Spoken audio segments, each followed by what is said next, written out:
I'm going to go with the offensive line. And that's an obvious one, but for two reasons. One reason is because we talk about how often the Tampa Bay Buccaneers blitz. They blitz more than any other team in the NFL.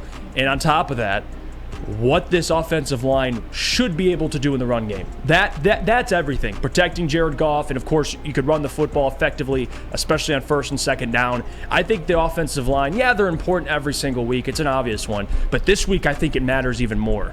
Keeping Jared clean is everything. Allowing him time for these routes to open up, these route concepts. So for me, offensively, I'm going to go offensive line, and that's everybody.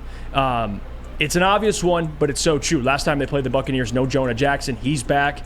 All starters are healthy, and I think that matters. I'm going with the offensive line. Yes, that is a very good one. I am going to go with one Jahmyr Gibbs for a couple of different reasons. One, when the Tampa Bay Buccaneers last faced the Detroit Lions, Jahmyr Gibbs wasn't even playing in the game. So it's somebody that the Tampa Bay Buccaneers defense and Todd Bowles and all of their players have obviously seen on film if they're doing their film study correctly, which I'm sure they are, but they never got that firsthand experience. And we all know the problems that Jahmyr Gibbs can give, and we all know that the Lions didn't have really any of their rushing attacks. So you're going to be getting a like lightning element from Jahmyr Gibbs, a guy who had 10-20 yard runs, a guy who had over 945 yards and 10 touchdowns, back in the game, can do so much. And one thing that I found interesting about Gibbs this season, and I think something you saw in the Rams game could be a carryover into the rest of the playoff games, including the next game against Tampa Bay.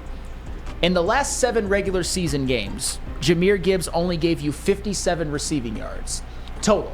One of the things that Jahmyr Gibbs hasn't done as well as maybe we would have thought this year is be a pass catcher out of the backfield. Yeah. But what he's done to make up for it is be a much better running back, be a pure back who almost gave you 1,000 yards, gave you 10 touchdowns, gave you over 5 yards per carry. But against the Rams, he gave you 42 receiving yards, including that one swing pass in which he dropped one early on at Chicago, in which he had a wide open lane into the end zone. But this one against the Rams, he caught one. He made a couple of big moves and got more yards than I think that play was designed for, given what he was looking at with the defense. So to me, it is Jahmyr Gibbs without a shadow of a doubt. He is going to give this Lions offense a little bit of something that the Buccaneers have not seen before, at least from the Lions. And I'm not sure if he's number one, but he was up there in 20-plus yard gains in the NFL. He was number 2. Number 2 this year? Yeah. There you go. Yeah.